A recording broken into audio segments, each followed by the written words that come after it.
Questo Mercure Ocean Master ha saputo unire benissimo la linea del 6105 di Seiko con quelle che sono delle caratteristiche moderne che accomunano tanti segnatempo al giorno d'oggi. Scopriamole insieme.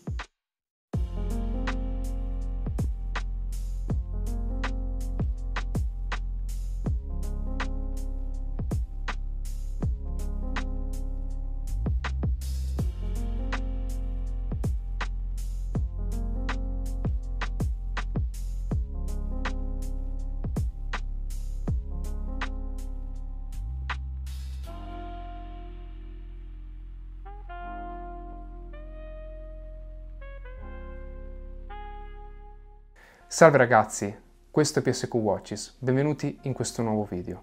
Come sempre ragazzi, il vostro supporto è fondamentale. Se vi piace quello che faccio qui su YouTube, iscrivetevi e attivate la campanella delle notifiche per restare sempre aggiornati su quello che succede. Ritengo che indossare un orologio con lo stile come il 6105 sia sicuramente qualcosa di molto affascinante perché può avvicinare tanti appassionati a una delle referenze più belle e importanti dei diver Seiko. Ancora di più mi piace il fatto che costa relativamente poco e quindi anche nel lungo periodo, se una persona dovesse ripensarci, pentirsi di questo acquisto, cosa che succede molto spesso quando si comprano degli homage, non ci ha perso così tanti soldi e sicuramente ha acquistato qualcosa che nell'immediato offre una qualità e una lavorazione veramente strepitosa. Le caratteristiche tecniche infatti sono veramente strepitose. Ritroviamo una cassa di 44 mm, 14,2 di spessore dettate dalla lieve bombatura del vetro. All'interno batte l'NH35, uno dei calibri che più conosciamo, è abbastanza preciso, robusto e affidabile. Il vetro è zaffiro, la ghiera ha l'inserto in ceramica, quest'ultima ha 120 scatti, è unidirezionale e funziona in maniera perfetta.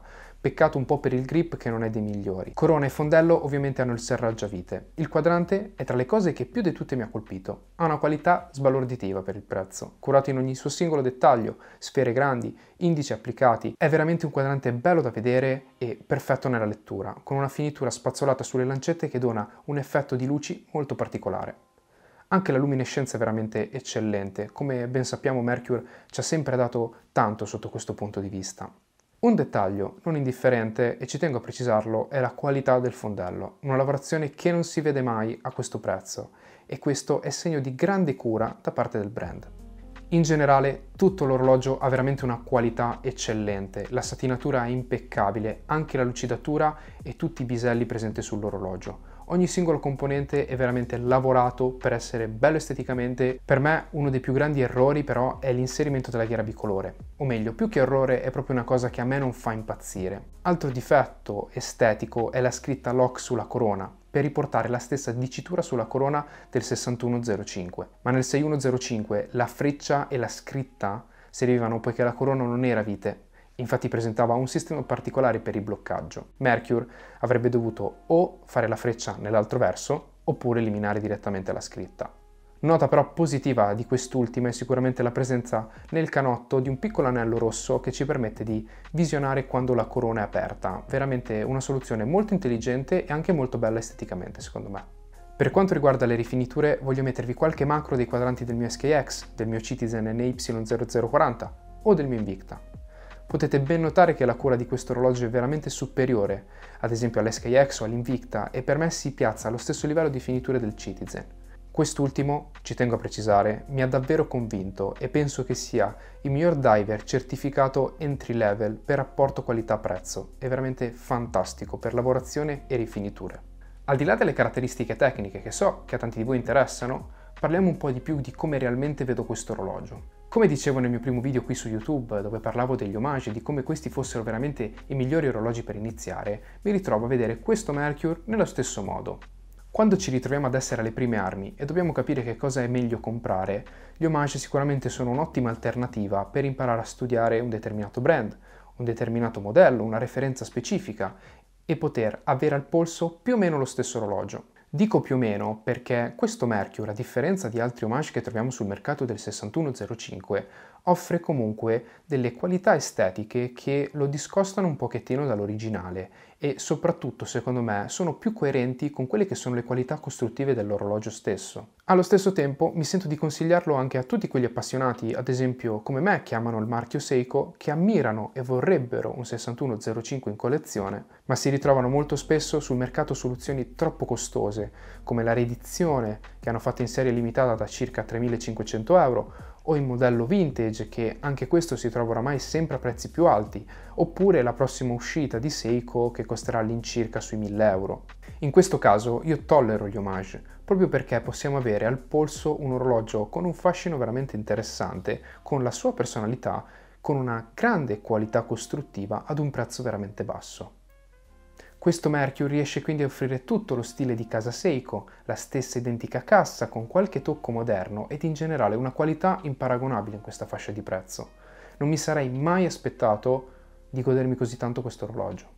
Ora ci tengo a fare una piccola parentesi per tutte quelle persone che hanno screditato questo orologio senza mai averlo toccato, magari sui vari gruppi Facebook, nei vari forum. Ho letto veramente tante cose cattive a riguardo e voglio farvi un attimo ragionare su perché questi orologi siano veramente interessanti. Una cosa che bisogna tenere in considerazione quando si parla di homage è che bisogna andare anche un po' oltre a quella che è la visione di soli noi appassionati. Ovviamente la maggior parte delle persone non conosce il mondo dell'orologeria e nello specifico magari non conosce neanche il mondo Seiko. E questa cosa che ci siano dei brand come Mercury che producono a 170 euro un orologio del genere ci deve solo che rendere fieri. E voi vi starete chiedendo, ma perché? Alla fine è un orologio senza anima, è un clone, è una replica. Ragazzi, portare tante persone ad apprezzare una cassa come quella del 6105 fa sì che tante persone si interessino al mondo di Seiko, che tante persone siano affascinate del 6105 e questo porta tanto prestigio al brand. Pensate per un attimo ad esempio alla storia di Rolex, che di homage, di falsi, di orologi simili ne ha bizzeffe. Eppure non hanno fatto altro che far crescere gli appassionati del brand, di far crescere il prestigio del marchio e quindi la richiesta aumenta sul mercato di quei determinati orologi e quindi il prezzo è salito. Quindi non meravigliatevi e anzi sostenete che ci siano brand come Mercury che vi continuano a produrre queste casse che possono avvicinare sempre più appassionati al mondo di Seiko, perché secondo me, da appassionato di Seiko, lo dico senza problemi, non c'è nulla di male nell'avere degli homage di orologi storici. Ma andiamo in uno dei punti fondamentali che probabilmente spaventa tanti. Come veste questo Mercury? Vi devo dire la verità, sono sorpreso anche io dalla qualità. Chi mi conosce, chi mi segue molto sui social saprà bene del mio dilemma col Turtle. Lo adoro come orologio, penso sia uno dei diver più belli mai prodotti. L'ho provato tantissime volte, ho provato tantissime volte ad acquistarlo, ma non mi ha mai convinto fino in fondo. Non è mai scattata la scintilla. Analizzando bene la cassa di questo Mercury, però alla fine ho capito perché la cassa del 6105 sia veramente perfetta in termini di vestibilità nonostante la dimensione e la presenza delle spallette da entrambi i lati della corona che rendono la cassa molto più sinuosa e morbida proprio come forma rispetto a quella del Turtle che invece avendo una corona un po' più sporgente resta un po' più spigolosa. È difficile da spiegare, però questa cassa mi ricorda quella dell'SKX dove la corona è integrata completamente con le spallette e fa sì che si abbia un orologio che risulti più piccolo. Ripeto, è un paradosso perché effettivamente sembra l'opposto, ma poi indossando l'orologio si ha completamente un'altra visione, o almeno con me è successo così. Per quanto riguarda l'abbinamento, la versione verde sicuramente non aiuta in termini di abbinamento, ma devo dire che se la cava molto bene, soprattutto con un nato di colore chiaro. La versione nera sicuramente è una versione strap killer, quindi una versione che con tutti i cinturini, con tutti i tipi di abbigliamento sta bene, un po' come l'SKX. Parlando di cinturini, quello di Mercury è di ottima qualità, è veramente morbido, rifinito bene ed è anche accettabile esteticamente, coerente con tutto l'orologio secondo me. In conclusione dico che questo secondo me è un orologio molto interessante, veramente da provare e come ho già detto nel video non lo consiglio solo a un neofita ma anche a un vero appassionato che già è dentro a questo mondo e vuole andare un po' oltre e vuole qualcosina di un po' diverso, un po' fuori dal coro, soprattutto se preso nella versione verde o nella versione blu. Per rapporto qualità-prezzo probabilmente è imbattibile. Secondo me non va paragonato ai diver certificati e che quindi nella sua categoria è forse l'orologio meglio riuscito. Ragazzi, In descrizione lascio il link di acquisto. Utilizzate il codice sconto PSQ Watches e avrete $50 di sconto. Lo sconto è applicabile anche su tutti gli altri orologi del catalogo. Ragazzi, il video è finito. Come sempre vi ricordo che mi potete seguire anche sui miei social, su Facebook e su Instagram, cercandomi come PSQ Watches. Iscrivetevi, lasciate un mi piace, commentate qui sotto nei commenti e ditemi la vostra riguardo a questo homage di Mercure. Detto questo, noi ci vediamo alla prossima, grazie della visione, al prossimo video. Ciao!